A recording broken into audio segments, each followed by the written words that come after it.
you very much, Directora. Muchas gracias And of course to the Academy and to Lighthouse for being the technical a la Academia y a Lighthouse por trabajar la parte técnica de este programa, incluyendo a los intérpretes. Siempre es un placer poder hablar con ustedes. Yo estuve con ustedes hace 2 semanas y en muchas maneras el programa hace 2 semanas si estuvieron con nosotros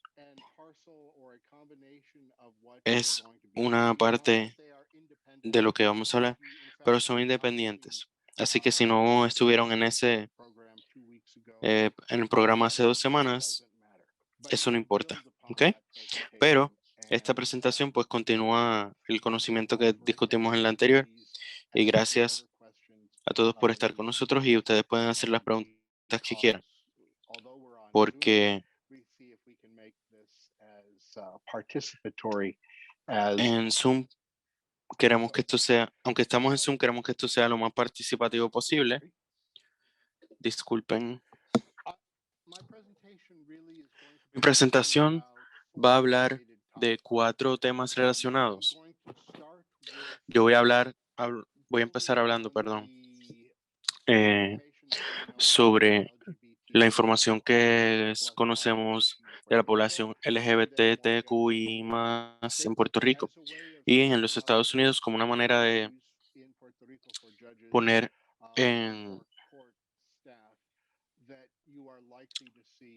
tener un marco de referencia sobre lo que es probable que ustedes vean y cómo eso se relaciona al género y la expresión de género en términos de la violencia. Y luego quiero ver específicamente lo que conocemos sobre la discriminación, violencia y victimización en el sistema judicial y el sistema de justicia más ampliamente, porque a menudo a veces las personas confunden la policía y la encarcelación con las cortes, aunque son distintas, pero en la mente de las personas no siempre son tan distintos. Yo me quiero enfocar un poco en la juventud, porque esto es un área en particular en la que la identidad de género y la expresión y el género en general es importante. Y quiero hablar un poco sobre la violencia doméstica, porque nuevamente el género es muy significativo en esta área y la idea de la orientación sexual o las parejas del mismo sexo también es importante. Hay muchas cosas en términos de la violencia doméstica. No voy a poder hablar de todas, pero hay algunas cosas en particular que están relacionadas directamente a lo que vamos a hablar, así que muchas gracias. Ese va a ser el bosquejo de lo que se va a discutir hoy. Como le dije, esto es como refrescarle la memoria. Si ustedes no participaron hace 2 semanas, esto quizás es información nueva para ustedes. La pregunta es, ¿qué sabemos?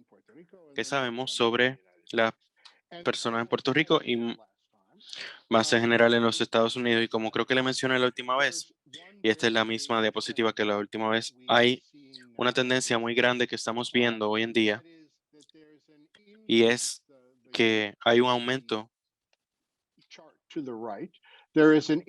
en el porcentaje de adultos que se identifican como LGBT, etcétera, y ha aumentado en los últimos años. Y eso ha cambiado. Si lo vemos en el lado izquierdo, el cambio ha sido en los que se identifican como bisexuales. Es un asunto significativo porque está relacionado a cuando hablamos de la juventud y es de interés particular para los jueces que reciben casos de violencia doméstica y de esa naturaleza. Esta es la tendencia. No tengo datos específicos sobre Puerto Rico, sobre este asunto, pero honestamente debe ser la misma tendencia. De hecho, es una tendencia a nivel mundial, no solamente en los Estados Unidos. Cada vez más hay personas que se identifican como bisexuales. Vamos a conocerlo cuando recibamos la información del censo de 2020. Entonces, manera de ver la misma situación. Lo que está a la derecha, que está a la izquierda, pero el color rojo ha aumentado. Y si ustedes ven el rojo, son mujeres que son bisexuales. Ahí es donde está el gran cambio con el paso del tiempo. Y por eso es importante para nosotros pensar en esto cuando estamos pensando en cómo el género y la expresión de género se relaciona al tema de la victimización. Esto es particularmente importante en Puerto Rico. Una de las cosas que hace a Puerto Rico un poco distinto a otros lugares en los Estados Unidos es que Puerto Rico tiene un gran porcentaje de parejas, estos son los datos que tenemos, parejas que son de mujeres lesbianas, probablemente mujeres bisexuales.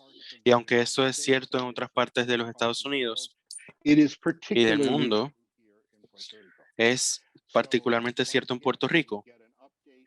Así que nuevamente vamos a recibir una actualización de la información cuando tengamos la información del censo, pero esto es importante recordarlo según continuemos porque el género es importante incluso para saber quiénes están viviendo en Puerto Rico y son LGBTQI.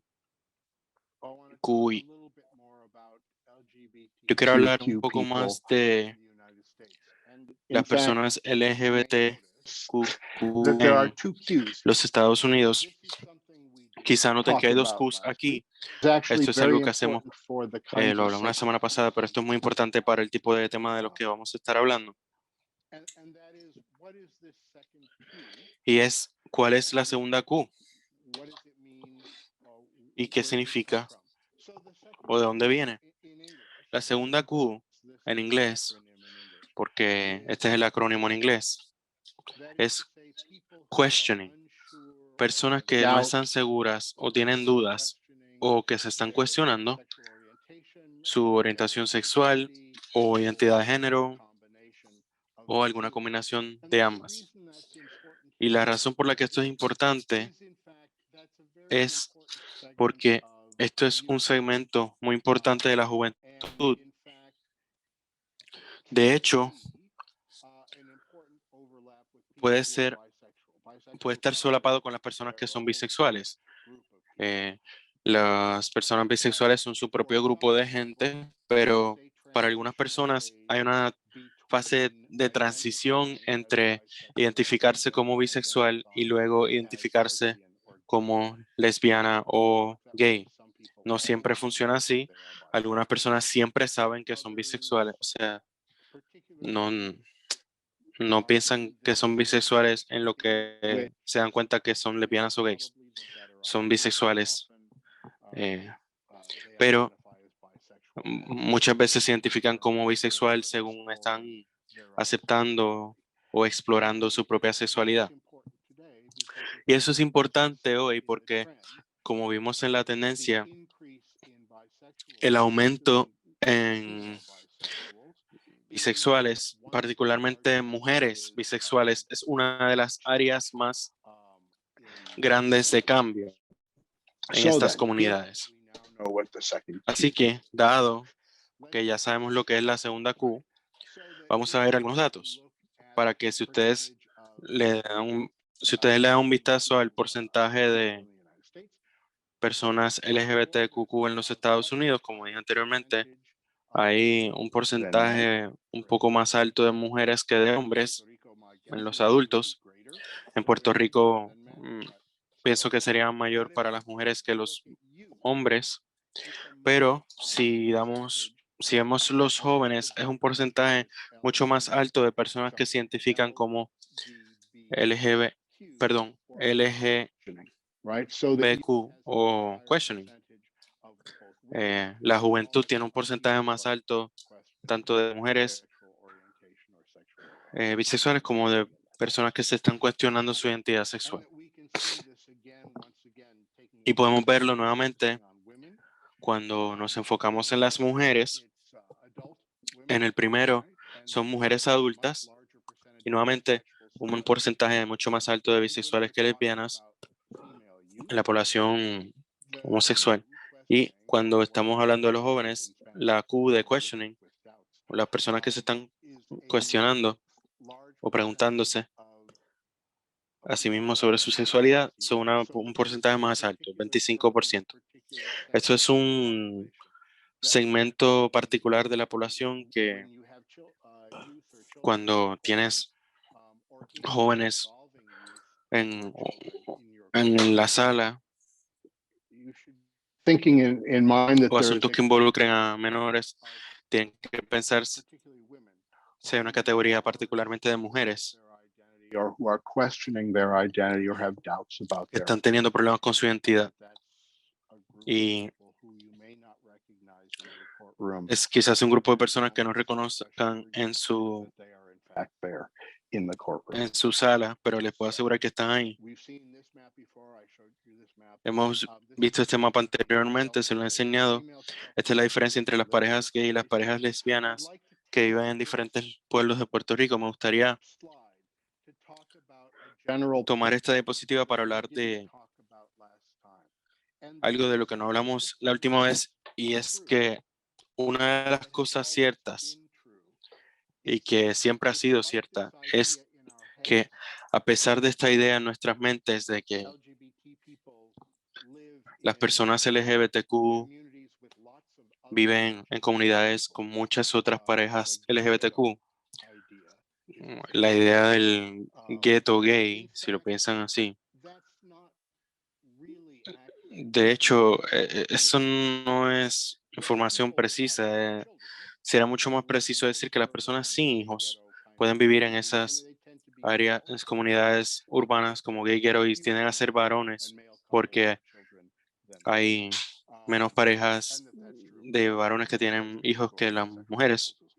Eso es cierto también de las lesbianas, que son parejas bisexuales también, pero las personas con hijos viven donde viven las personas con niños. Y por las mismas razones, quizás sea menos caro, quizá hay más espacio abierto, quizá haya áreas de juego, mejores escuelas o cosas que le interesan a los menores. Y eso es distinto que a donde viven las personas sin niños, y por las mismas razones. Y esto es cierto en la población LGBTQ también. Las personas que tienen hijos viven donde viven otras personas con hijos, y esto es cierto también para la raza.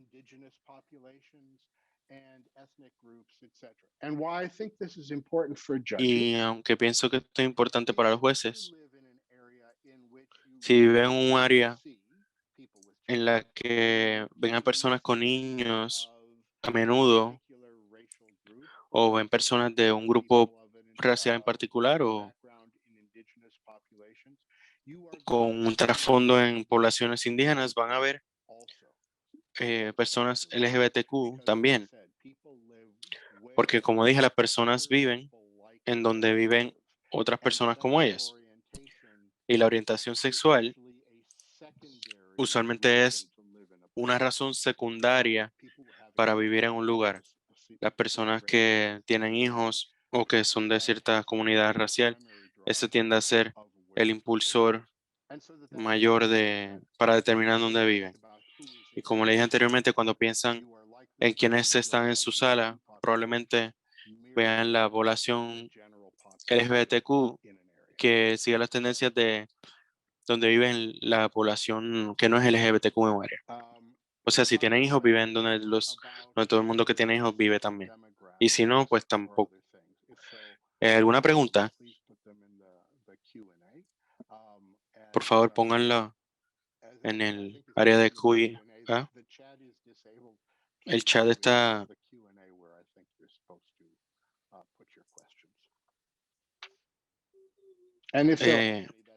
o sea, pueden escribir sus preguntas en donde dice Q&A.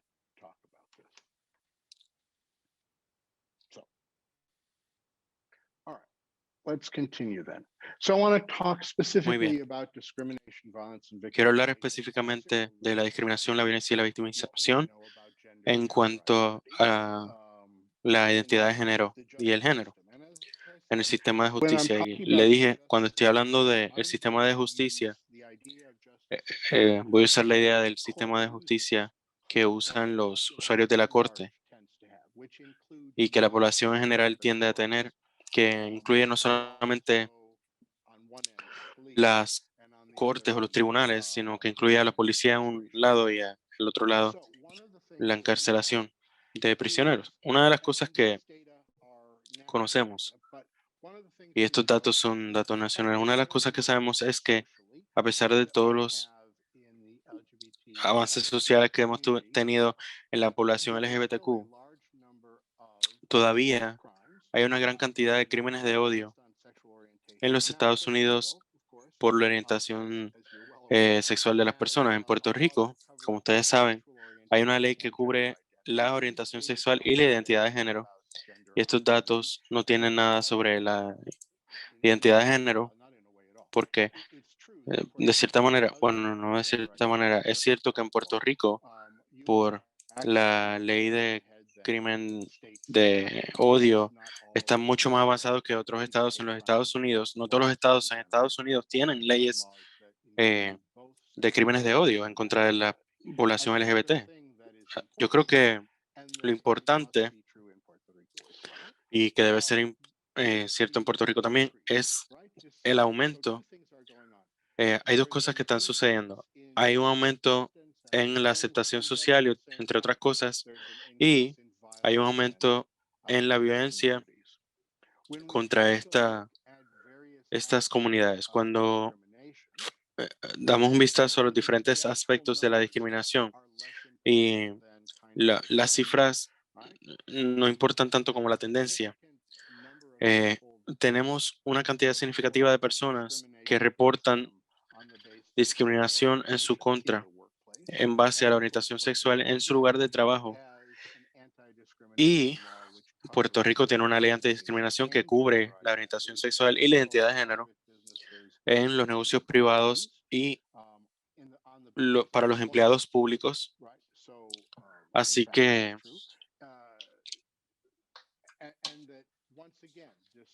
nuevamente, a pesar del hecho de que hay un aumento significativo en las relaciones sociales, la discriminación sigue existiendo. 27% no es una cantidad insignificativa en términos de las personas que han sufrido discriminación por ser gay. No tengo datos de Puerto Rico, no creo que se haya recopilado esta información, pero es un asunto importante. Yo esperaría, honestamente, la tendencia a nivel nacional sería similar a la de Estados Unidos. Cuando le hacemos preguntas a las personas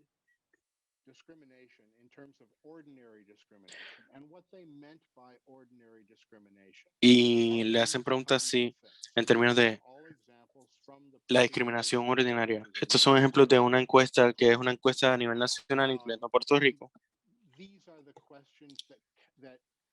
Y estas son las preguntas que estaban bajo la parte de discriminación ordinaria. Si se dan cuenta, con excepción de la última, que preguntas sobre amenazas, todas son sobre cómo estas personas se sienten que les trataron. Esto es importante para las cortes. Es importante porque ustedes son parte de las instituciones del pueblo, pero si ustedes recuerdan también las cortes, la, la opinión de las personas de las cortes va atada a esta idea de la justicia procedimental, que es la idea de cómo las personas se sienten, cómo las personas sienten que le están tratando. Y una de las cosas que sabemos en general es que las minorías de todo tipo sienten que se les trata peor en las cortes que a la mayoría. Y eso es cierto en términos de raza, de género y de orientación sexual e identidad de género. Cuando le preguntas a las personas cuáles son tus experiencias, cómo sientes que te trataron en corte, las personas LGBTQ piensan que les tratan menos bien que a otras personas de la comunidad. Y esto influye en la idea de la justicia procedimental. Y estos son ejemplos de discriminación ordinaria, como le llama la encuesta. Estos ejemplos son importantes para pensar no solamente en lo que demuestra de cómo las personas creen que se les trata en la sociedad en general, sino que me imagino que hay ecos en términos de cómo ellos ven el sistema de la corte y el sistema judicial en términos de los asuntos procedimentales. Cuando nosotros vemos estos datos, nuevamente, los números no son importantes, lo importante es la tendencia. Lo que vemos es que las personas heterosexuales, hombres y mujeres, piensan que sufrieron la discriminación ordinaria menos que las personas LGBTQ, y las personas trans piensan que se les tratan peor que las mujeres. Las mujeres piensan que se les tratan peor que los hombres y el grupo entero se les trata peor que a los heterosexuales. Esos son datos que apoyan lo que recién mencionamos. Y esto es algo que yo creo que es muy importante para los el proceso de justicia procedimental y la comunidad. Y está la idea de la interseccionalidad, que es importante al pensar en estos asuntos. Personas tienen diferentes identidades, gay, lesbiana, bisexual, transgénero, pues, pero también tienes una raza, un sexo, una religión, una identidad nacional, que es muy importante, y las personas LGBTQ que no son religiosas. Hay personas LGBTQ que no son religiosas, pero hay una cantidad significativa de personas LGBTQ que son religiosas. Y cuando estábamos hablando de los datos demográficos, la idea de que las personas viven en comunidades donde viven personas iguales que ellos, eso es parte de la interseccionalidad.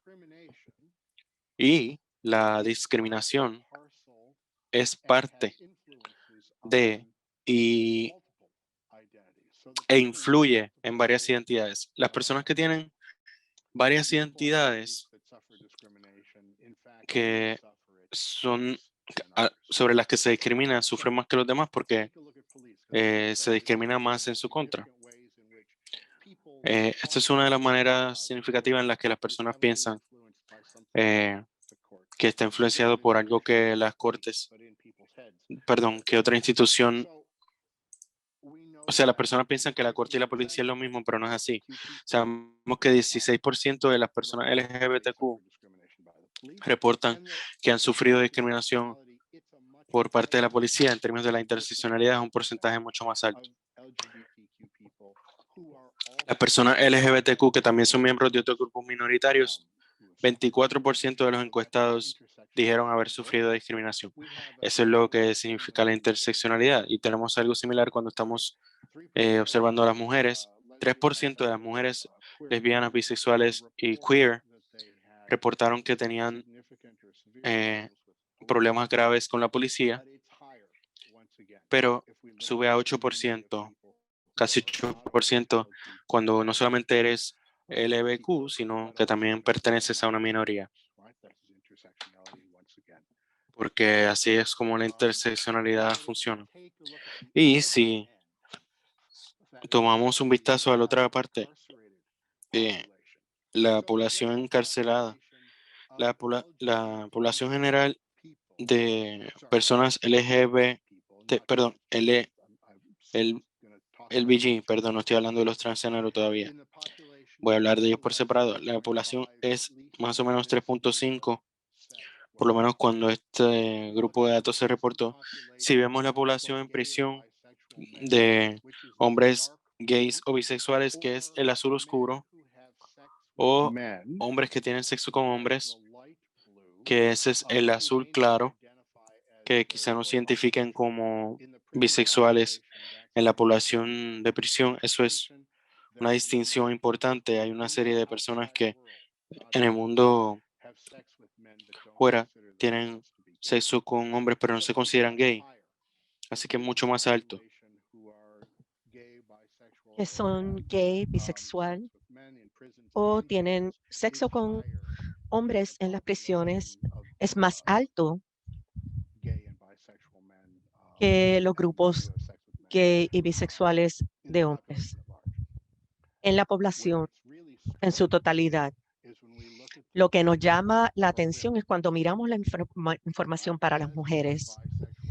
Las mujeres bisexuales y lesbianas, vemos eso en el rojo intenso, 33.3% en prisión, y las mujeres que tienen sexo con mujeres es una por ciento adicional, y eso es un punto de información significativo, porque de hecho en la población, en las cárceles o sistemas penales, la cantidad o el número de mujeres en esa población que son parte de minorías de grupos de identidad sexual. Eso es un número increíblemente alto. Y ustedes como jueces tal vez no tienen la responsabilidad directa para lo que se hace con estas mujeres en la prisión.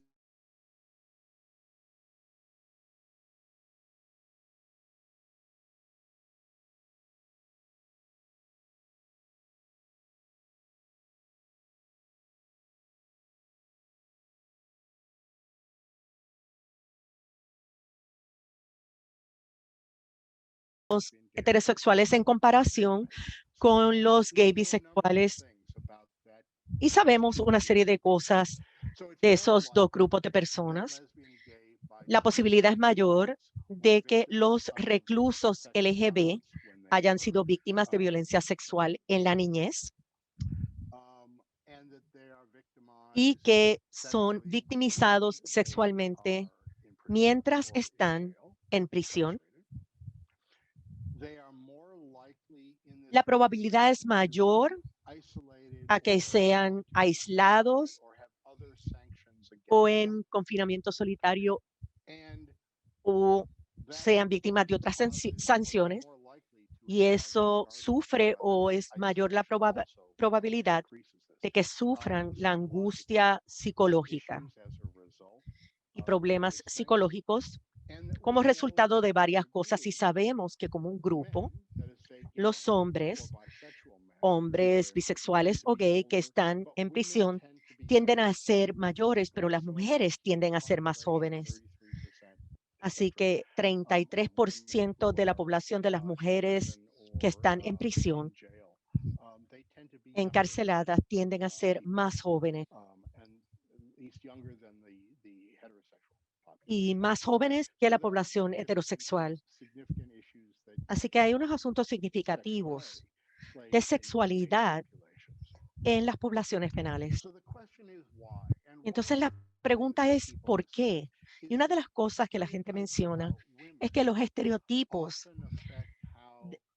sobre la mujer pueden afectar el sistema justicial y el sistema penal o incluso la policía.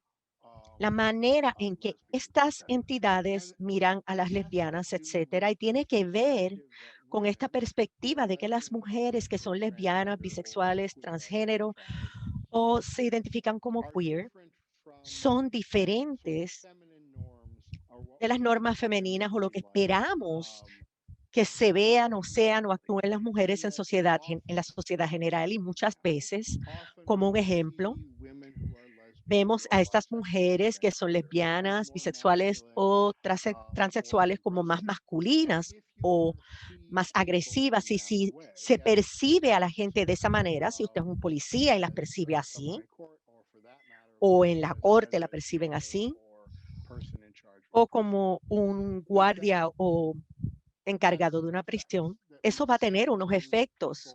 Vemos a esas personas como más peligrosas, como más amenazantes, como más merecedoras de un trato más punitivo. Y esto puede surgir de esta perspectiva de que estas personas son diferentes a lo que nosotros esperamos que sean las mujeres o cómo actúen. Esto es una percepción, no necesariamente es una realidad. Y como ustedes ya probablemente saben, esta idea de un sesgo implícito no es tal vez a propósito, pero es la manera en que tendemos a pensar. Y hay una pregunta y la atenderé un poco más, más tarde.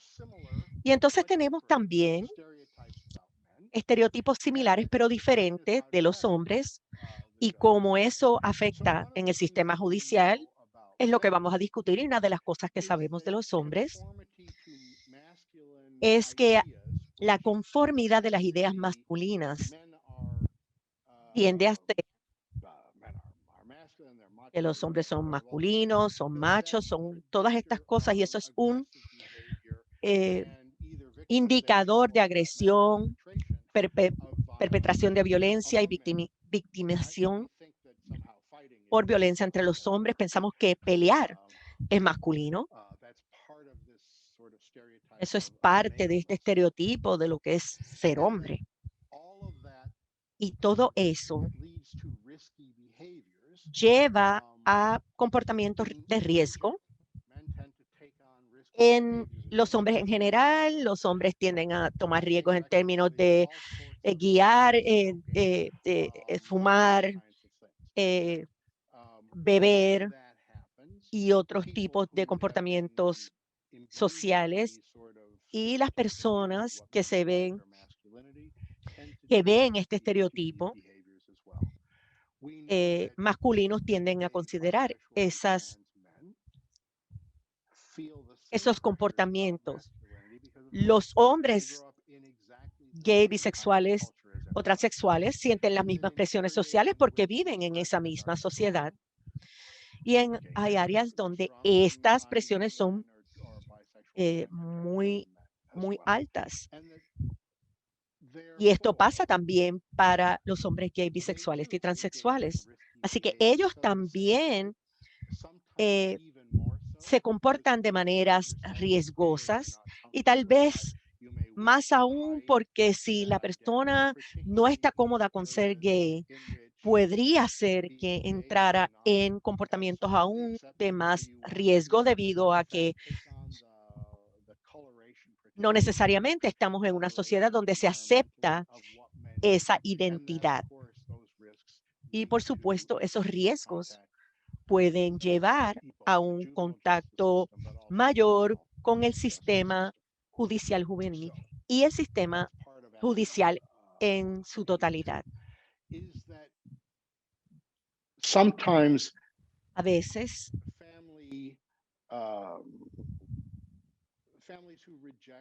las familias que rechazan a las personas LGBTQ, los jóvenes o las religiones, instituciones sociales, quiere decir que están empujando esas personas fuera y hay un estigma sobre tus conductas y los llevan a estar a los márgenes de la sociedad, donde tal vez puedan entrar en conductas sexuales más riesgosas, y eso nuevamente los pone en contacto con el sistema judicial.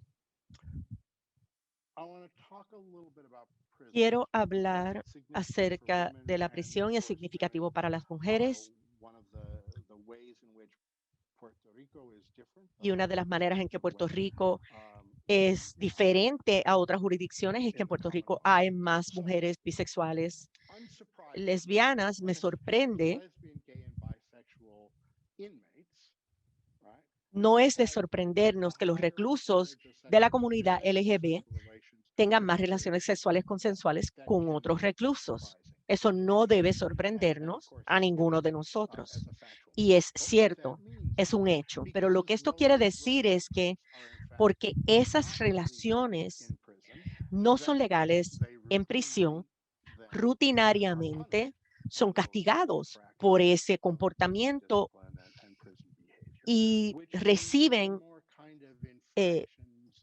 penalidades y castigos, infracciones, y eso lleva a las consecuencias que pueden afectar las libertades condicionales, poder usar el patio, las visitas de la familia y otros tipos de penalidades y castigos que se dan en los escenarios de prisión y se utilizan para las personas que rompen las reglas.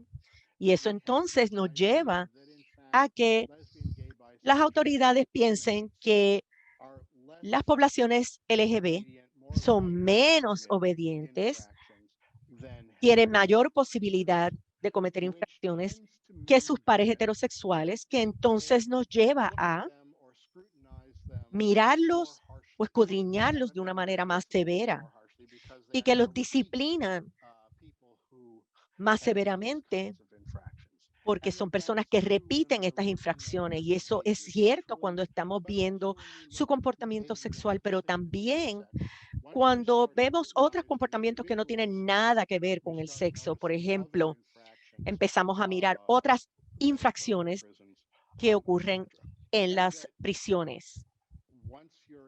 Y una vez que estamos en esta categoría de personas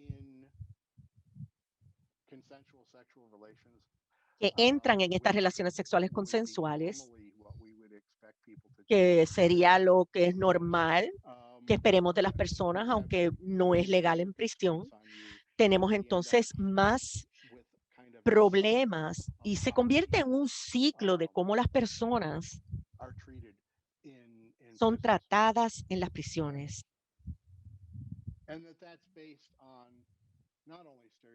Y esto no solamente está basado en los estereotipos, sino también en los comportamientos, el comportamiento o las relaciones sexuales del mismo sexo son natural para algunas personas, para otros no. Y debido a que estos comportamientos son castigados en las prisiones, terminamos ahí. ¿Cuáles son los otros tipos de estereotipos o esquemas que llevan a lo que nosotros consideraríamos un trato discriminatorio o tal vez un escudriñamiento más severo? Si, por ejemplo, empezamos a pensar en las personas de la comunidad LGBT como más propensas a entrar en crímenes sexuales o a participar en trabajo sexual, y esto viene con lo que hablamos antes en términos de esta idea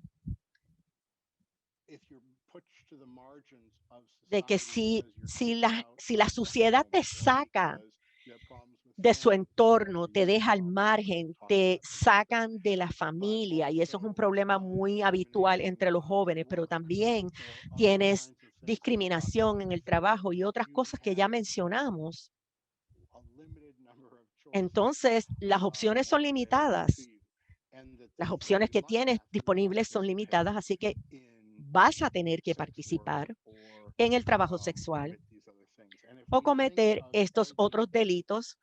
Y si pensamos, las personas LGBT son más propensas a hacer esto, sea ya un hecho o sea una observación que hacemos, terminamos entonces con más escudriñamiento y eso significa que la probabilidad de que se perciba las infracciones en cuanto a estos problemas y esto lleva a que las sentencias sean más largas y más severas. Esto pasa con la policía. Desafortunadamente no tenemos datos específicos en cuanto a jueces, pero sí sabemos que los jueces, como el resto del mundo, tienen ideas en su cabeza acerca de cómo son las personas, quiénes son.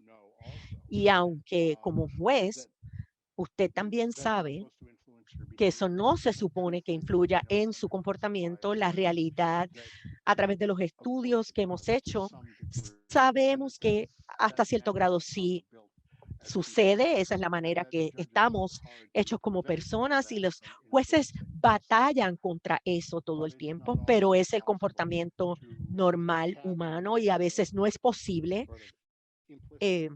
guardar o dividir o separar lo que nosotros pensamos como personas de ese papel como juez, aunque seamos muy conscientes de la necesidad de hacerlo. Vamos a tener la oportunidad para hacer preguntas.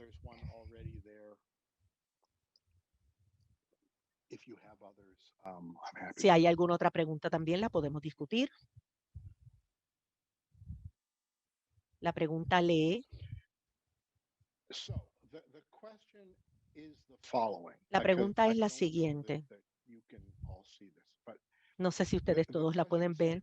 La pregunta dice, si la mayor parte de los niños LGBTQ han sido molestados o abusados como niños, ¿por qué promovemos la ideología de identidad de género en el currículo escolar a los estudiantes jóvenes? Esto no aumenta su vulnerabilidad o los expone a ser abusados. Aquí hay una asunción que no es cierta o precisa. No creo que los datos muestran que la mayor parte de los LGBTQ han sido abusados como niños. Sí hay. Esa es la declaración, pero asumamos y hay niños que sí son abusados, tanto heterosexuales como de la comunidad LGBTQ.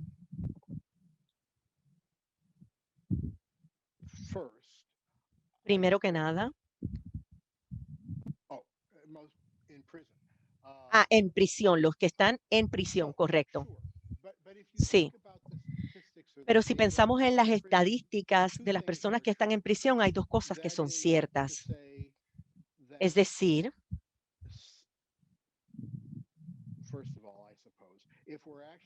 lo primero es que si estamos pensando en gays, lesbianas o bisexuales en prisión, que son adultos y tienen relaciones consensuales,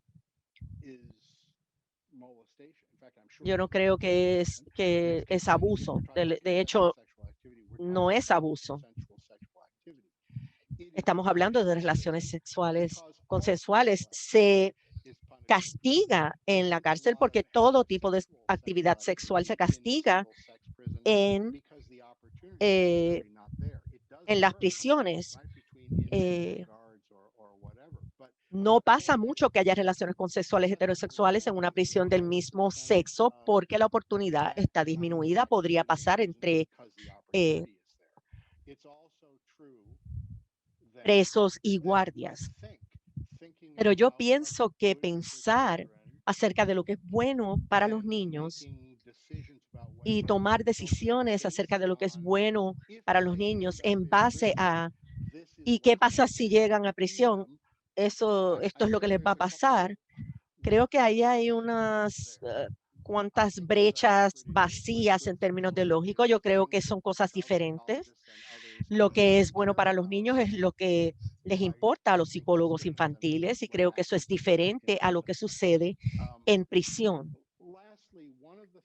Y por último, una de las cosas que nosotros sabemos, y obviamente no tengo esta información o datos porque no estaba preparado para hablar con esto, pero estaría dispuesto a hablar con ustedes más tarde. Una de las cosas que sabemos es que la identidad de género y la orientación sexual se manifiestan bastante temprano en la vida. Nadie dice, yo pienso que soy gay o lesbiana a los 3 años, pero los niños muy temprano saben lo que los hombres hacen, lo que las mujeres hacen en términos de identidad de género, pero también esta idea de con quién quieren jugar. Y no es necesariamente sexual, pero a través de los años, las personas que son gay, lesbianas o bisexuales entienden y empiezan a comprender eso de ellos mismos mucho más temprano de lo que la gente piensa. Y esa es una de las razones que los psicólogos infantiles que han llevado a cabo muchos estudios conocen y saben. Y podemos hablar de esos estudios que se hacen entre jóvenes y podemos hacerlo en un escenario diferente para traerles toda la información que se requiere.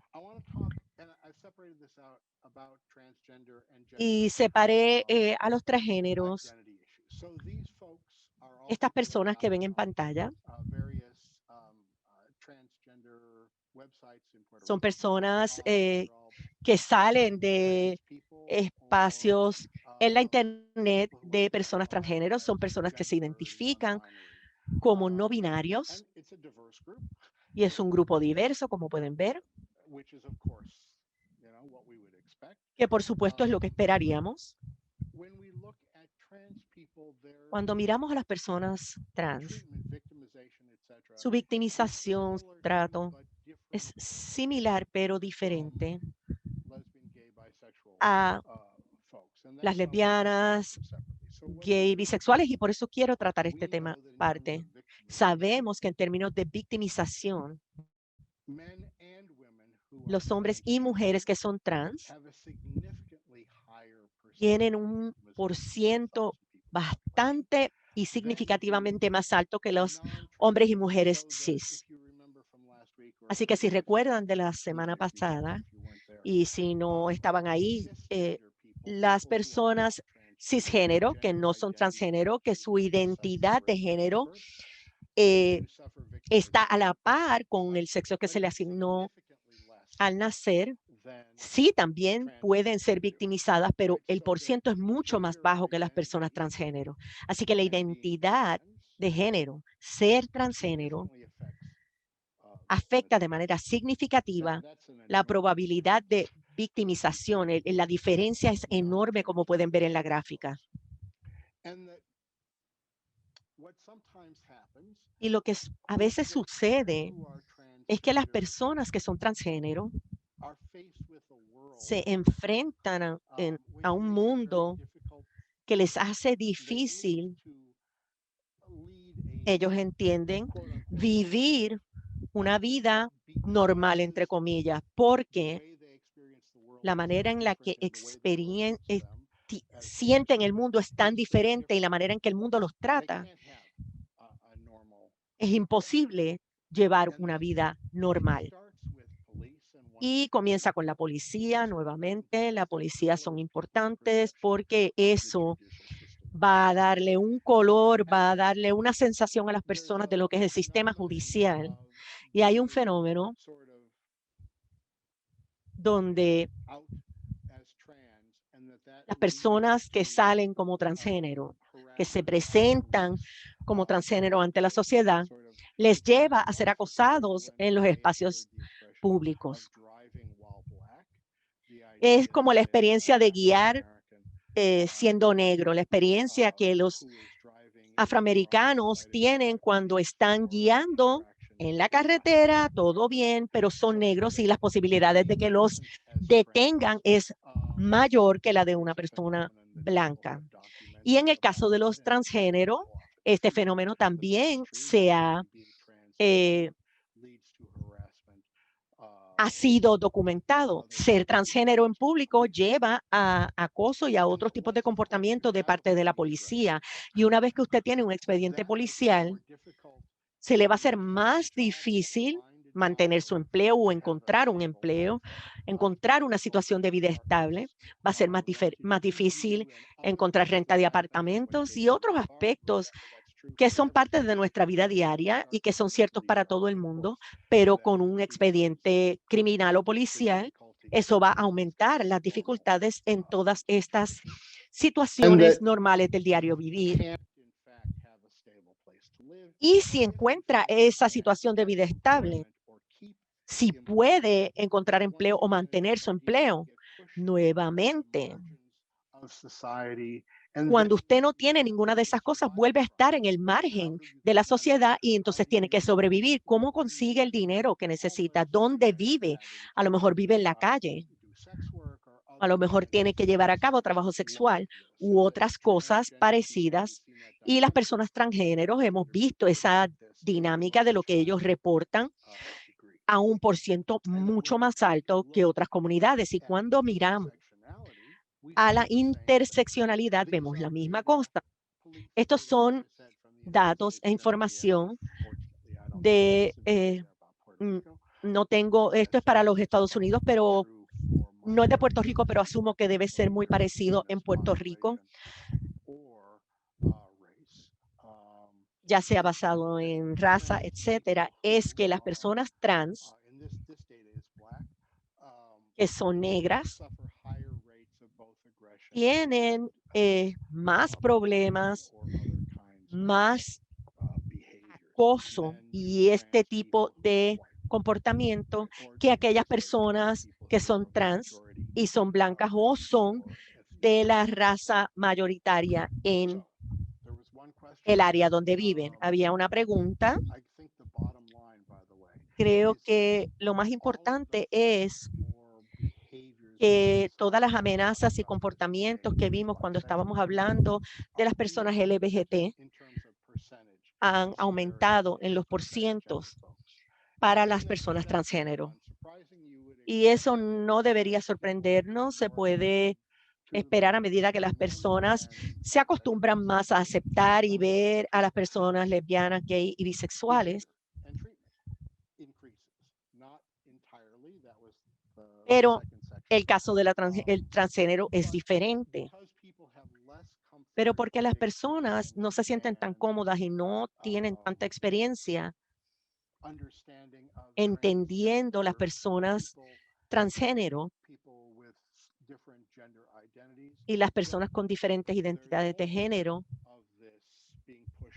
hay más de esto de sacarlos de la sociedad, llevarlos a los márgenes, que van a aumentar el contacto de estas personas con el sistema judicial, encarcelamiento, etcétera. Hay una pregunta en el chat.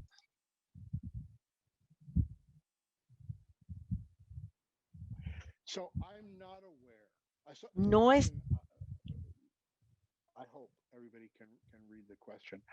Espero que todos puedan leer la pregunta. La pregunta es, ¿tenemos información que muestre una relación entre la comisión de delitos de odio y las creencias religiosas de los agresores? No estoy al tanto de esa información. Creo que probablemente podemos tener un sentido de la información si vemos en las diferencias en los crímenes de odio en los sitios donde ocurren. Lo que pasa y el problema con eso de tratar de comparar crímenes de odio en Kentucky y crímenes de odio en Puerto Rico y crímenes de odio en California es que, por supuesto, un estado como California, un estado como Kentucky y, por supuesto, el Estado Libre Asociado de Puerto Rico no son iguales en cada parte de ese estado o territorio. Necesitaríamos más datos específicos en localizaciones específicas para poder entrar en esa pregunta que hace. Y no sé, no creo que esa información existe. La segunda pregunta es, ¿existe alguna diferencia en la tendencia de realizar trabajo sexual entre las poblaciones homosexuales, heterosexuales o trans?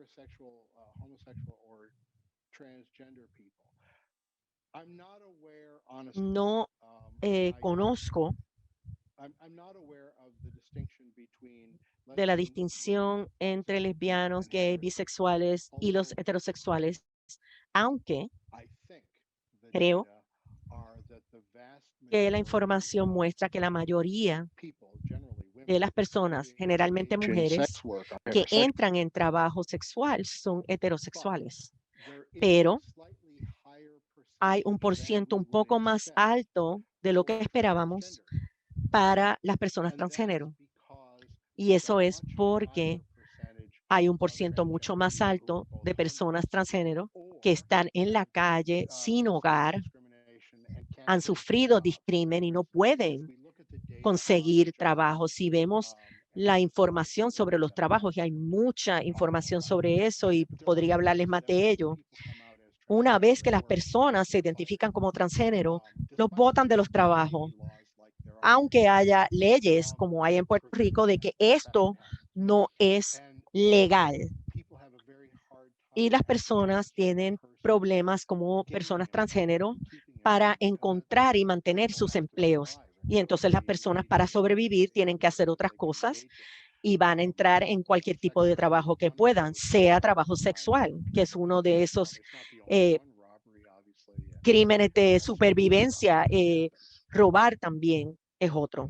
I'm not aware of hate crimes by LGBT people against LGBT people. I don't know whether that data exists, but I'm not aware of it existing. It's not in general hate crimes across the board, whether we're talking about religion or sexual orientation or race, ethnicity. La raza, la etnicidad no puede ser basada en eso, tiene que ser basada en esa característica y usualmente no se ven a los crímenes clasificados como crímenes de odio cuando las mujeres cometen violencia en contra de mujeres o un grupo religioso comete violencia en contra de otro grupo religioso. Pero existe, por supuesto. Usualmente las cosas no se clasifican así. Usualmente sería una mayoría contra una minoría. Los crímenes de odio. Pero no sé si existen datos sobre esto.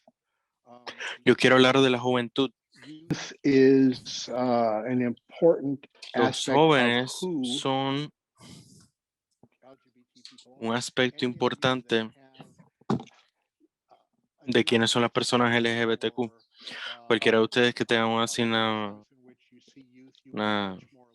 asignatura juvenil o la que reciban jóvenes en sala, es más probable que vean jóvenes LGBTQ y que se están cuestionando su sexualidad en esa población. Así que la idea de cómo se tratan las personas y la victimización de la juventud es importante. Cuando estamos pensando en las mujeres, en el sistema de justicia juvenil, es un porcentaje más alto, 39% de mujeres y adolescentes detenidas en ese sistema, y nuevamente vemos un porcentaje más alto de mujeres de color o jóvenes de color que son miembros de otros grupos minoritarios. Estos son datos de los Estados Unidos. Las latinas se clasifican junto con las personas negras. Obviamente Puerto Rico sería un poco distinto en términos de quién se clasifica como grupo de minoría, pero yo no sé los datos actuales. Me imagino que Puerto Rico será distinto en términos de las personas que son miembros de grupos marginalizados en la sociedad puertorriqueña, quienes quieran que sean, y tener ese efecto de interseccionalidad. Y que hay una tasa de victimización más alta en la juventud en Puerto Rico, como es en términos más generales con distintos grupos en los Estados Unidos. Y creo que esto es un punto muy importante para los jueces. La expresión de género, en particular, lo que en inglés se llama gender non-conforming, o género no conforme a los dos géneros establecido por la sociedad en general, o sea, masculino y femenino. Esto es importante en cuanto al bullying. Lo importante es que mientras más gender non-conforming es un joven, más bullying y violencia se comete en contra de ellos. Y si esto es cierto, ya sea que estamos hablando de que esto sucede en el hogar, en las escuelas o en otras instituciones, esto es cierto, ya sea que la víctima de bullying sea heterosexual o lesbiana o gay. En el grupo, pensando en esta dinámica, esto tiene que ver menos con orientación sexual y más con cómo una persona se presenta a la sociedad, cómo presenta su género. Los varones que se presentan de manera más típica o sea masculina se trata mejor And que the a los same varones thing is que true tienen with características women. que son And that actually we femeninas. can see that Y igual con las in mujeres que se representan como masculinas, pues se les trata peor. Hay dos maneras en las que las personas entran al sistema de justicia juvenil. Una de ellas es por abuso físico. Eso quiere decir que están en una vivienda en la que sufrieron abuso físico, y vemos una diferencia entre la juventud LGBTQ y heterosexual, y también por la orientación sexual, los de género no conforme sufren menos abuso físico que los de género masculino o femenino reciben menos abusos que los de género no conforme. Sin importar la orientación sexual, también es un asunto significativo cuando hablamos de a quienes botan de su casa o quienes escapan de su casa, que es la otra manera en la que se entra el sistema de justicia juvenil. Por alguna razón, este grupo de datos no tiene información sobre la orientación sexual. Perdón, estoy limitado en términos de los datos que tengo, pero pueden ver que los jóvenes que son conformes a su género es significativamente menor que los que no. Y los menores que están en el sistema de justicia juvenil tienen un porcentaje más alto de personas que entran al sistema por las maneras normales en las que un menor entraría al sistema, que es por violencia o que lo sacaron de su hogar o que se escaparon del hogar. Y esa no conformidad de género es una característica importante en la que no se tiende a pensar cuando estamos pensando en esta población. Y de hecho es cierto para las personas heterosexuales y los jóvenes que son lesbianas, gays y bisexuales. Y hay como una reacción en cadena, en cierta manera, la idea de que a menudo estos juveniles, eh, los jóvenes LGBT en general con sus padres, con la escuela y otras instituciones, a menudo están en conflicto por la idea de que las instituciones, los padres, las escuelas, no pueden manejar estos menores, eso se le hace difícil. Y este conflicto lleva a dejar el hogar y irse a la calle, en donde por supuesto, como jóvenes en la calle, pues están sujetos a violencia, abuso, robos y otro tipo de cosas que le pasa a las personas en la calle. Y una vez esto sucede, cuando están tratando de buscar acceso a servicios que están disponibles para la juventud en general, a menudo estos servicios están segregados por sexo. Si eres gender non-conforming, podría ser problemático. Pueden tener una base religiosa, a veces son patrocinadas por la iglesia o son servicios sociales basados en obras de caridad religiosa. Y aunque esto no tiene que ser cierto, es eh, a veces es cierto que estos espacios no son cómodos para la juventud LGBTQ, y si esos servicios o maneras tradicionales en las que las personas pueden buscar ayuda están menos disponibles para los jóvenes, o los jóvenes sienten que están menos disponibles para ellos, tenemos un porcentaje más alto y más representación de personas sin hogar que son LGBT. Eso es cierto para los adultos y es cierto para los jóvenes. and that of course Y, por supuesto, eso lleva a lo que estábamos hablando anteriormente, esta idea de los crímenes para sobrevivir, cómo yo me desenvuelvo en un lugar en el que yo no tengo vivienda y no tengo acceso a los servicios, o creo que no puedo acceder a los servicios. Y esto es la parte de cometer crímenes, perdón. Y le voy a decir esto, Una de las cosas que es una tendencia entre las personas en general y también la juventud, porque estamos hablando de ellos ahora, a menudo es difícil para personas trans acceder a servicios médicos. Y las hormonas para las personas que están transicionando,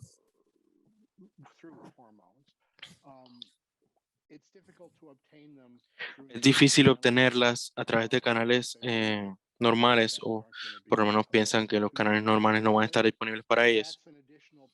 Y esto es una presión adicional de conseguir dinero. ¿Cómo voy a hacer? ¿Cómo voy a transicionar? ¿Cómo voy a conseguir mis hormonas? Las hormonas no son un aspecto de la juventud único para la juventud. Podemos hablar de esto en otro momento. La transición médica no ocurre para los juveniles, ocurre para los adultos, de acuerdo con los datos y los protocolos para la transición médica. Pero las presiones que existen para participar de actividad criminal para poder completar la transición que necesitan. Necesito ropa nueva porque mis papás me vestían como varón, pero yo me siento mujer internamente. Todas estas cosas llevan a esta comisión de delitos de supervivencia, como se le llama, y estos son puntos de entrada del sistema de justicia criminal.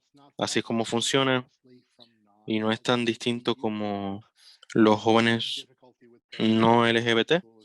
Las dificultades con los padres en la escuela, todas estas cosas contribuyen. Que es distinto a Lo distinto es el acceso a los servicios y la percepción de que los servicios no están disponibles para ellos, porque se sienten, porque los proveedores de servicios se sienten incómodos, o por la percepción de que no serán bienvenidos, que no encajan en las expectativas de los proveedores de servicios. Así que una vez estás en el sistema de justicia juvenil, vamos a hablar de qué pasa.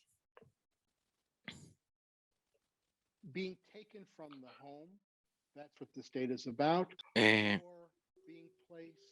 Ser removido del hogar, o que se le coloque a un grupo en un ambiente de grupo de hogar grupal. Sabemos que eso es una ubicación no tan buena como un hogar sustituto o una adopción permanente. Cuando estamos hablando de personas heterosexuales que son removidos de su hogar, hay un porcentaje mucho más alto de jóvenes LGBTQ que son sacados del hogar, son removidos del hogar, perdón. Eso está en azul, y también es cierto para los hogares grupales entre heterosexuales y o sea, juventud heterosexual y LGBTQ. Y también vemos el mismo patrón entre aquellos que se conforman al género tradicional y los que no. Y nuevamente un porcentaje más alto de gender non-conforming que los sacan del hogar o que se van de sus hogares y son ubicados en ambientes de hogares grupales. Y tenemos los dos patrones que vimos anteriormente. La orientación sexual importa y la identidad de género importa mucho. Básicamente es lo mismo que la orientación sexual. O sea, importa tanto como la orientación sexual. Vamos a hablar un poco del sistema de hogares sustitutos porque tenemos información sobre lo que sucede en este sistema.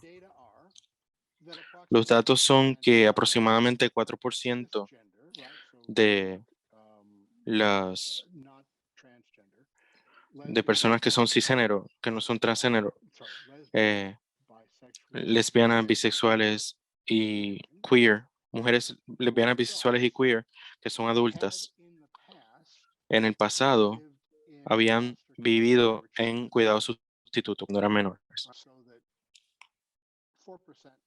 Así que 4% de las adultas lesbianas y bisexuales y queer estuvieron en el sistema de cuidado sustituto, y eso es mayor que las que no son lesbianas y mujeres que no son queer. Es una cantidad relativamente pequeña, pero el hecho de que tuvimos datos que demuestran que hay una diferencia es importante. Y creo que más significativo es cómo se les trató en el sistema cuando eran menores. eh, si les transferían de un lugar a otro a menudo. Y a menudo se hacía porque los padres sustitutos las trataban mal por su orientación sexual e identidad sexual. En otras palabras, dentro del sistema de cuidado sustituto, ser transgénero o ser lesbiana, ser lesbiana, bisexual,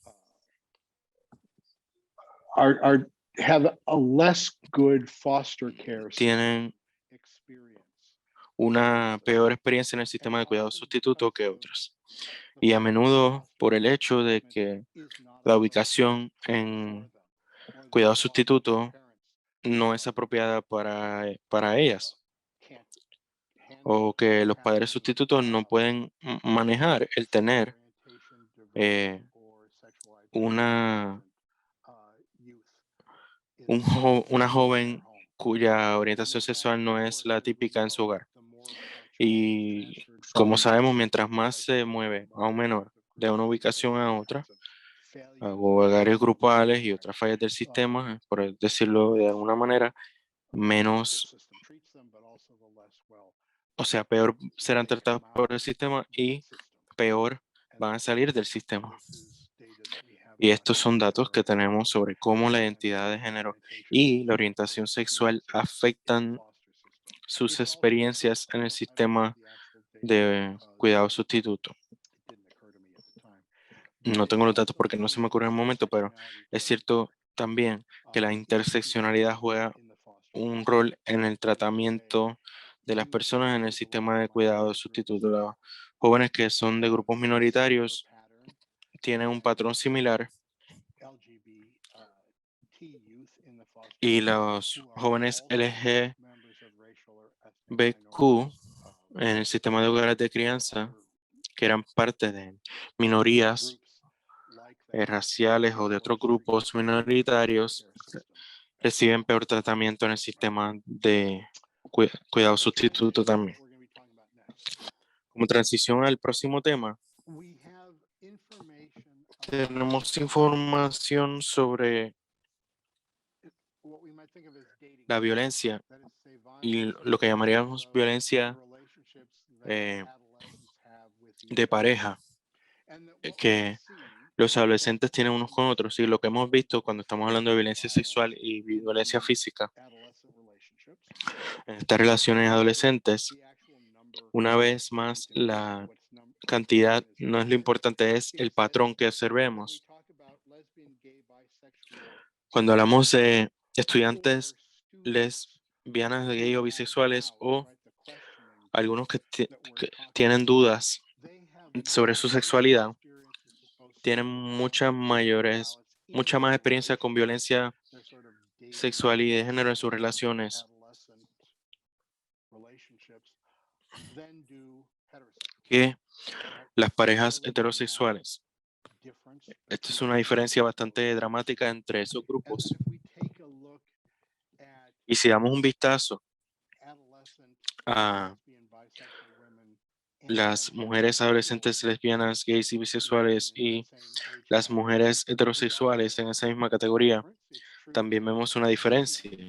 Es cierto que las mujeres en estas categorías, o sea, en estas franjas etarias, tienen una tasa más alta de violencia, tanto física como sexual, que los heterosexuales. Cuando estamos hablando de las mujeres lesbianas y bisexuales, es aún mayor que la de los heterosexuales. Y cuando hablamos de los hombres, la cantidad de hombres gays y bisexuales que han experimentado violencia física o sexual en sus relaciones es considerablemente mayor que la de hombres que son heterosexuales.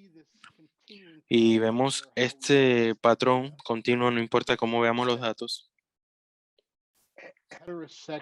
que las mujeres y hombres heterosexuales o como grupo sufren menos de este tipo de violencia en las relaciones adolescentes que los hombres y mujeres eh, gays o lesbianas o bisexuales.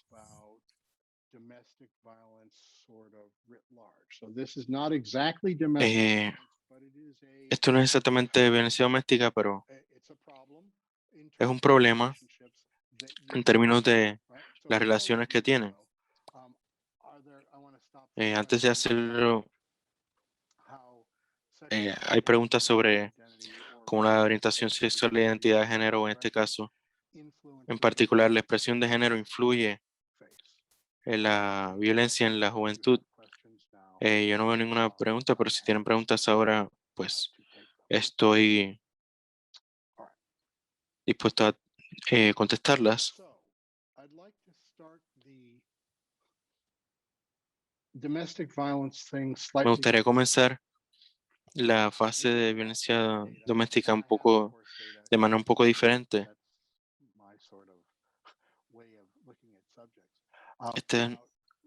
Nosotros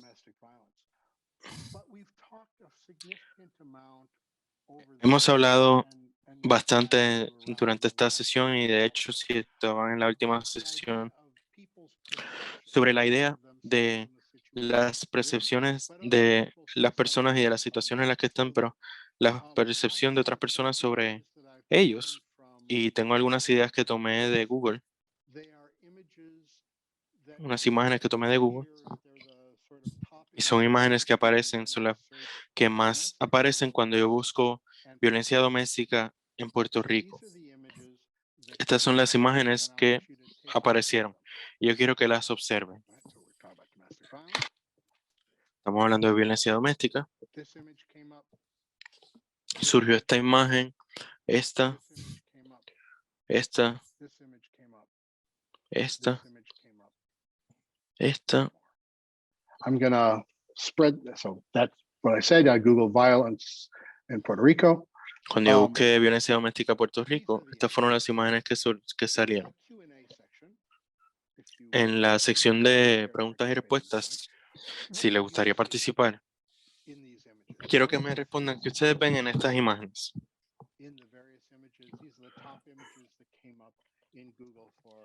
Estas fueron las imágenes que más, o sea, que salieron primero en la búsqueda de Google. At the end, if you don't mind. Hay una pregunta, creo que la voy a contestar al final si no le molesta, pero me gustaría enfocarme en estas imágenes. ¿Hay algo que ustedes puedan notar de estas imágenes?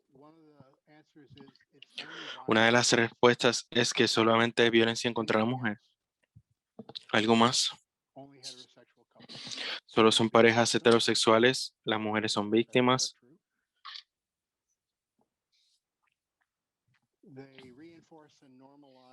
Refuerzan el abuso normalizado de mujeres en las parejas heterosexuales. No muestra violencia en contra de mujeres en parejas del mismo sexo, creo que también es cierto. Y todas estas cosas están correctas. Todas las imágenes se muestran eso. Hay una cosa que nadie ha mencionado y está implícito en lo que dijeron. El abuso de niños lleva a uno de ellos. El efecto de los niños no muestran otras edades. Esto es cierto. Y que el abuso ocurre en todo tipo de edades. Una cosa que yo veo explícitamente que han dicho sin decirlo es que si estos son parejas heterosexuales, y tienes razón, esto es lo que muestra, y en las que las mujeres son víctimas, Eso significaría que los hombres son los que cometen la violencia.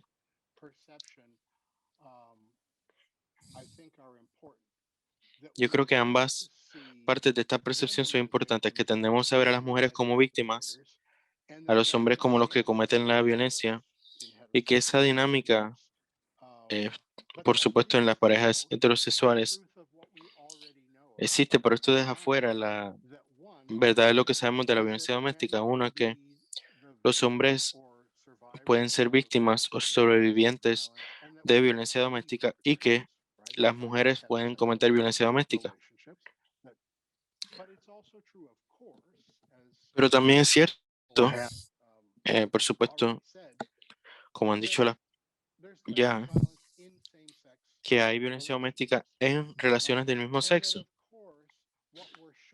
y que lo que aparece en las imágenes de Google refuerza los estereotipos que las personas tienen a menudo sobre la violencia doméstica, pero que simplemente esto no ocurre en relaciones del mismo sexo o en relaciones LGBTQ, que esto es más como una cosa de los varones, de los hombres, que son los que llevan a cabo esto. Y si las personas se pusieran a pensar en esto, no habría violencia doméstica en parejas lesbianas porque no They hay are hombres en estas reinforced relaciones, by pero these estos son images. estereotipos que son reforzadas por las imágenes, pero esas imágenes son importantes para nosotros porque estas son las imágenes que están en nuestro subconsciente, en la idea de el prejuicio implícito. Tenemos imágenes de violencia doméstica, tenemos imágenes de muchas cosas. Y eso es lo que le da forma a estos estereotipos y estas concepciones y etcétera. Cuando vemos imágenes en Google, esto es lo que aparece.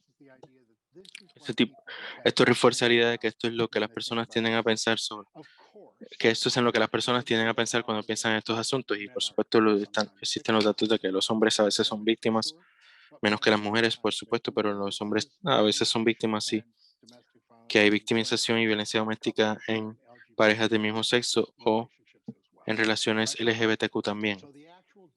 Así que los datos son que la prevalencia de violencia doméstica en las personas LGBTQ es comparable, no es exactamente igual, pero es comparable a la prevalencia en relaciones heterosexuales y que nuevamente la interseccionalidad juega un rol aquí. Es un poco mayor en las relaciones LGBTQ y que los abusadores o que cometen estas, que son LGBTQ, también demuestran el mismo tipo de peligro y riesgo que tienen sus pares heterosexuales. Yo pienso que si fuéramos a pensar en esto, pensaríamos que por supuesto es cierto, pero no siempre está en, no siempre es lo primero en lo que pensamos cuando pensamos en estas cosas. Es cierto que la violencia doméstica y cómo se manifiesta en las relaciones del mismo sexo es similar a, pero también distinta de cómo se manifiesta en relaciones heterosexuales. Por ejemplo, hay diferencias en las técnicas de abuso, cosas que son únicas para las parejas del mismo sexo o en las relaciones LGBT. Podemos hablar de eso en otro momento, pero yo quiero enfocarme en el aspecto del género y la expresión de género de la violencia doméstica. Muy bien. Las lesbianas y los hombres gay tienen la misma probabilidad de sufrir abuso de sus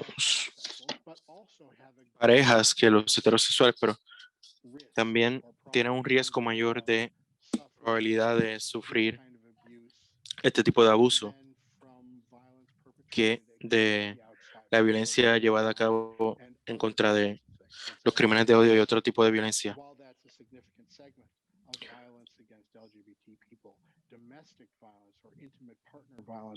Aunque esto es una porción significativa de la violencia, hay más probabilidad en este grupo. Y Si estamos hablando de los hombres gay, es el tercer riesgo de salud mayor que enfrentan los hombres gay después del abuso de del uso de sustancias y el SIDA.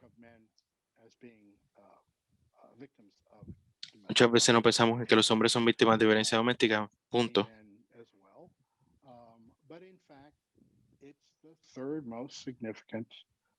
Pero de hecho es la tercer problema de salud sufrido por los hombres gays a nivel nacional. Y si damos un vistazo a los datos, las mujeres bisexuales están más altas que los hombres bisexuales. No creo que eso sea sorprendente. Las lesbianas en un porcentaje más grande que los hombres gay, y las mujeres heterosexuales tienen mayor porcentaje que los hombres heterosexuales.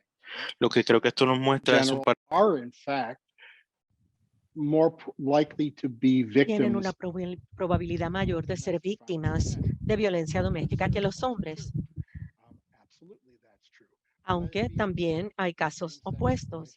Las lesbianas que están en una relación de mismo sexo, más que los hombres, así que la orientación sexual no es una protección ni una prohibición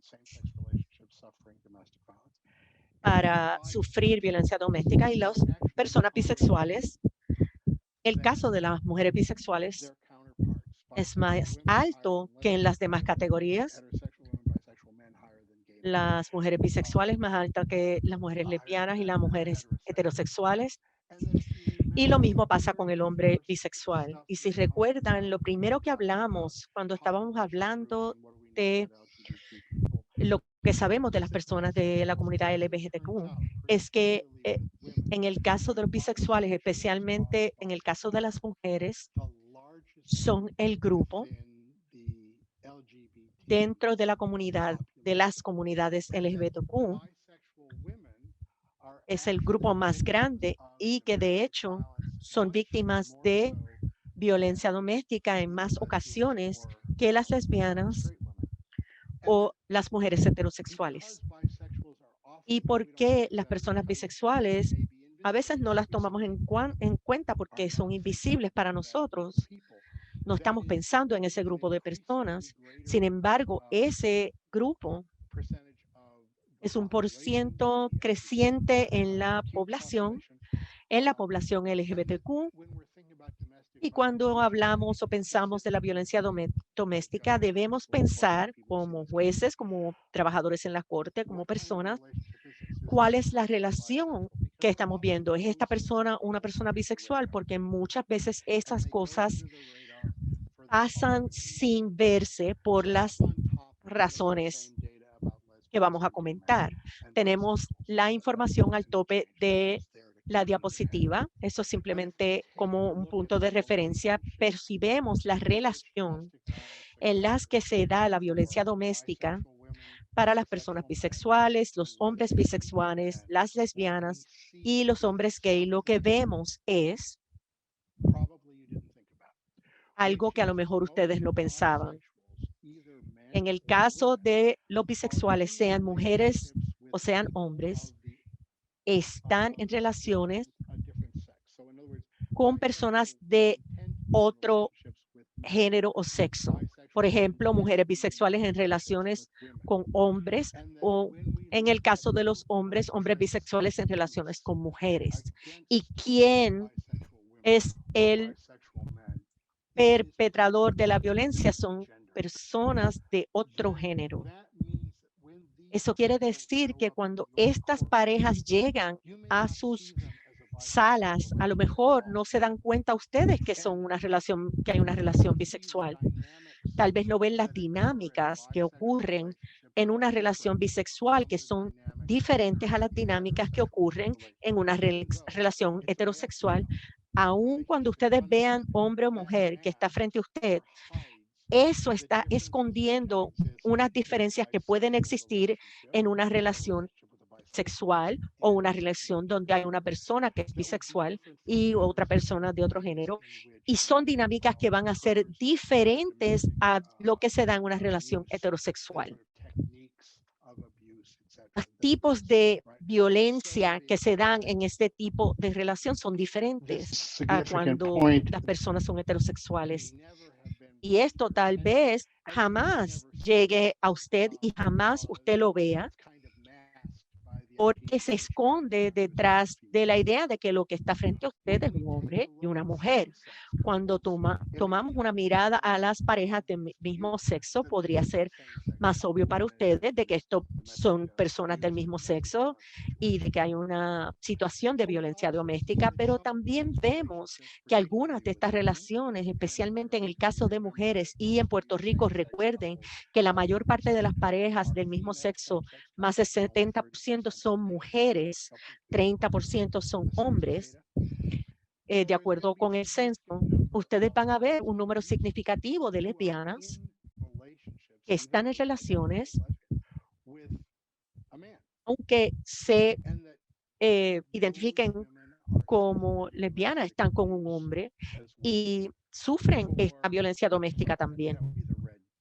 Esa sería la parte en rojo que está señalando el profesor. Y cuando hablamos de los hombres gay,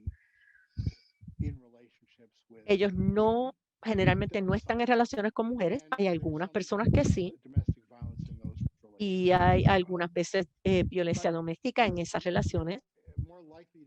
Pero es más probable que usted vea violencia doméstica entre hombre y hombre en una pareja gay y pueda reconocerlo y pueda pensar cuáles son las dinámicas y cómo son diferentes, cuáles son las técnicas que se usan en ese tipo de interacción.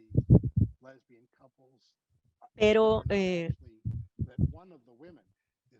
en términos de las mujeres, de una relación en el mismo sexo, muchas veces hay una mujer lesbiana que se presenta a usted y sufre violencia doméstica de parte de un hombre, porque hay un 32.6% en ese caso que están con hombres.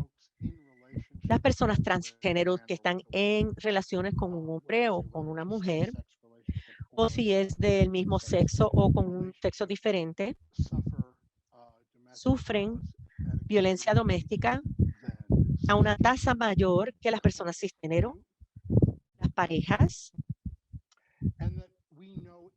Y sabemos que en general, que con las parejas cisgénero, un 50% de los incidentes se denuncian a la policía cuando estamos hablando de violencia doméstica contra personas transgénero. Ese número es mucho menor. Solo 25% de los incidentes que ocurren en contra de personas transgénero son reportados. Así que hay una crisis invisible, escondida de violencia doméstica en el caso cisgénero y aún mucho más entre las personas transgénero. Y posiblemente ni la policía ni las cortes lleguen a manejar estos casos por la baja incidencia de reportaje. Y cómo los estereotipos de género influyen la percepción de las personas acerca de la violencia doméstica. Cuando estamos hablando de una víctima femenina, sea en una relación con el mismo sexo o en una relación heterosexual, consideramos, las personas con estereotipos piensan que la gravedad de la violencia doméstica tiene opciones o resultados muy severos, muy graves, y sabemos que tenemos una idea bastante más amplia de cómo se ve la violencia doméstica cuando la víctima es femenina. En el caso de una víctima masculina, sea una pareja del mismo sexo o de sexos opuestos, tenemos una percepción muy diferente y una reacción muy diferente a esa violencia. Casi siempre, en términos de estadísticas, es que la gravedad del daño es el indicador más importante de la participación de la policía y el sistema judicial. Hasta que el daño llegue a cierto nivel para el hombre victimizado, generalmente la policía no entra, la situación es ignorada y muchas veces esto también pasa en el sistema judicial. Y entonces se necesita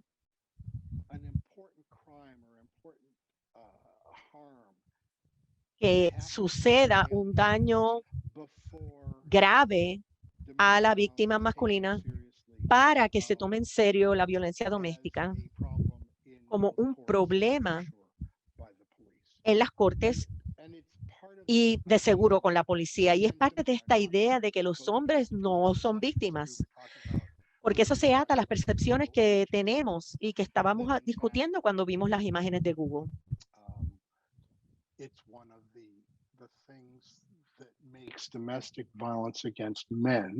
Y la realidad es que esto hace que la violencia doméstica para los hombres se ha visto de una manera diferente y se ha tratado de una manera diferente que cuando vemos violencia doméstica en contra de las mujeres. A más ustedes están conscientes de esto, mejor van a poder atender estas situaciones en sus salas. Ustedes no pueden controlar a la policía, pero también esto sería cierto si hubiera un adiestramiento a las fuerzas de ley y orden. Y como dije, me estoy enfocando en esta presentación en los asuntos que tienen que ver con género y la violencia doméstica, porque por supuesto este es el punto de este congreso y este segmento. Pero definitivamente es cierto que las dinámicas en las relaciones entre lesbianas, en las relaciones gay, en las relaciones con personas transgénero o heterosexuales entre víctima y victimario, muchas de esas dinámicas son parecidas. Y ya ustedes entienden cómo son esas dinámicas y ya saben cómo preguntar, hacer preguntas, buscar la evidencia, tratar de comprender qué es lo que está pasando en esas relaciones, porque ustedes ya están familiarizados con estas cosas cuando pasan en parejas heterosexuales. Pero también es cierto que hay información y maneras en las que las parejas del mismo sexo manejan su relación, o en aquellas parejas donde ambas partes son transgénero, funcionan entre ellos, o una relación bisexual, que no necesariamente van a encontrar paralelos en la experiencia que ustedes tienen con las parejas heterosexuales y la violencia doméstica en esas parejas. Y eso también puede estar influenciado por género y por la expresión de género. Pero esto es un tema mucho más amplio. Y abrir ese tema ahora mismo es difícil, pero solamente debemos pensar en esto y lo debemos tomar en cuenta, pero no vamos a poder cubrir ese tema en este momento. Y algunos últimos puntos cuando pensamos en las imágenes de Google que vimos y pensamos en cómo vemos a los hombres y a las mujeres y cómo vemos la presentación, la manera que se presenta un hombre, cómo se presenta una mujer, cómo se visten, cómo actúan, cuáles son sus intereses, qué les sucede en la vida diaria. Tenemos tantas imágenes y tantas opiniones y tantas ideas y conceptos acerca de lo que es un hombre y de lo que es una mujer. Y la pregunta es, ¿cómo eso afecta el trato de violencia doméstica cuando estamos hablando de la reacción de la policía y el sistema legal? ¿Qué sabemos? Y sabemos algunas cosas. Sabemos, en general, las personas perciben que las parejas del mismo sexo son iguales. Son ambos hombres, ambas mujeres, pero en su tamaño físico, en su condición físico, estado social e ingresos. No lo vemos como vimos esas imágenes de Google, donde la mujer se ve como menos fuerte que el hombre. Y hay muchas otras cosas que se toman en cuenta. Y si vemos a estas parejas del mismo sexo como iguales, eso quiere decir que muchas veces el tipo de sesgo y los estereotipos que utilizamos, los policías que tienen que atender un caso de violencia doméstica o jueces que vean a una pareja del mismo sexo en un caso de violencia doméstica, a pesar de que tratamos de evitarlo. Tenemos unos sesgos implícitos, unas asociaciones. La mujer es víctima. Y nosotros sabemos que no es cierto. Los números, las estadísticas y la información nos ayuda, pero eso solamente nos ayuda hasta cierto punto. Tenemos que hacer un esfuerzo consciente como profesor, como persona, como juez, para sobrepasar esos sesgos implícitos que llevamos con nosotros. Y debido a que vemos personas en una relación del mismo sexo y las vemos como iguales, tal vez no estamos en lo correcto, y a la misma vez tenemos que aceptar que ese sesgo está ahí. Espérate, los ofensores tienen que ser hombres y las víctimas mujeres, y nosotros esperamos que los hombres sean agresivos, pero las mujeres no. Aunque sabemos que eso no es cierto, aunque tenemos una pareja del mismo sexo frente a nosotros. Pero esto lo que causa es que hay veces que no vemos la violencia doméstica que está ahí. Lo que pensamos es abuso mutuo. En lugar de ordenar a una persona que deje de abusar a la otra persona o sacarlos de la casa, creemos que necesitamos tratar a ambos por igual, porque es que no puedo saber cuál de los dos es el agresor y cuál es la víctima, porque los dos son hombres, los dos físicamente más o menos corresponden. Y eso a veces pasa en los casos de violencia doméstica para las parejas del mismo sexo. Hay más órdenes mutuas en esos casos, órdenes de protección mutuas, en comparación con las parejas heterosexuales. Y entonces también, cuando miramos a estas parejas del mismo sexo, percibimos la masculinidad como ofensores, independientemente si estamos hablando de hombres o mujeres. La persona que se proyecte como más masculina, que exprese su género como más masculino, esas son las personas que generalmente pensamos que tienen una mayor probabilidad de iniciar comportamiento agresivo, ser el ofensor, ser la persona que está haciendo el daño físico o emocional en comparación con aquellos ofensores que se ven, que se expresan de manera femenina. En otras palabras, nosotros pensamos que la violencia doméstica surge de la masculinidad, independientemente si la masculinidad es de un hombre o una mujer. Y eso en realidad no es cierto. Nosotros tenemos ofensores que tienen las características femeninas.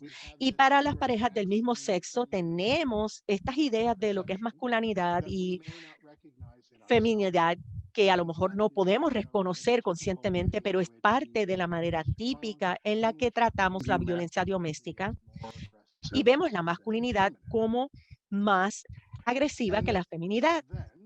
Y entonces las personas, incluyendo a la policía, por supuesto, pero también incluyendo a los jueces, en otro grado, porque ustedes están en otra parte del sistema, pensamos que los ofensores masculinos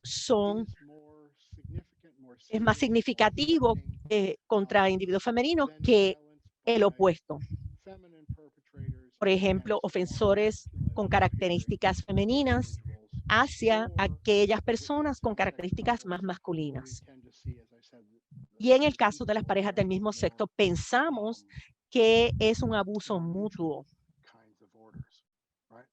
y se proveen órdenes de protección más de parte y parte y no en contra una parte en específico.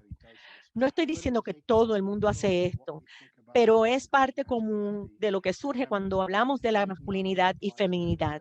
Y no solamente aplica a las relaciones de el mismo sexo, sino también a los transgéneros, aquel que se ve más masculino. Eso básicamente nos lleva a pensar qué es lo que son las características de la masculinidad y también afectan nuestras percepciones de lo que es feminidad. Quiero dejarlos con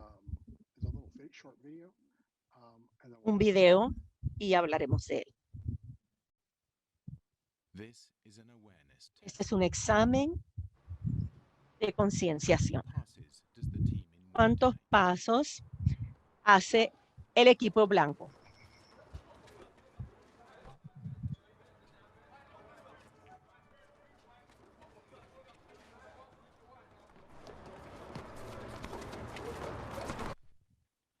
The answer is 13. La respuesta es 13. But did you Pero- see the moonwalking bear? ¿Usted vio el oso que caminaba hacia atrás?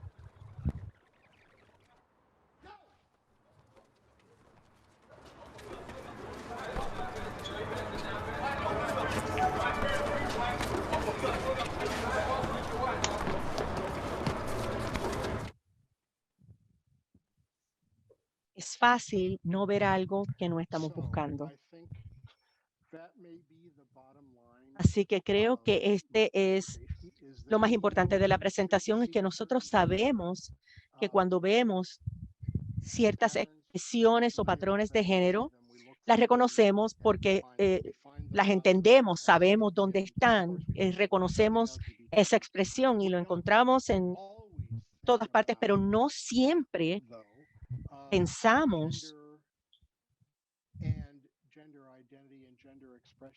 en las expresiones de identidad de género y cómo afectan las diferencias que existen dentro de la comunidad LGBTQ y cómo eso afecta la violencia y la victimización y las diferentes maneras en las que las personas interactúan con el sistema, sea como jóvenes o como adultos, pero están ahí.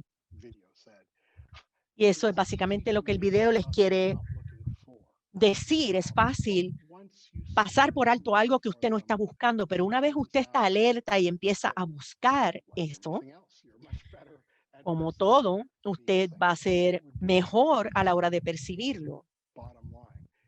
Y básicamente eso es lo importante. Hay que pensar acerca de cómo la identidad de género, la expresión de género, el género en total afectan a las personas dentro de la comunidad o comunidades LGBTQ, porque afecta a esas personas en formas similares pero diferentes de cómo se afectan las personas en la comunidad heterosexual, y estas personas van a estar frente a usted en corte y es importante pensar quién está frente a usted, qué sé de estas personas, cuáles son mis expectativas para ellos.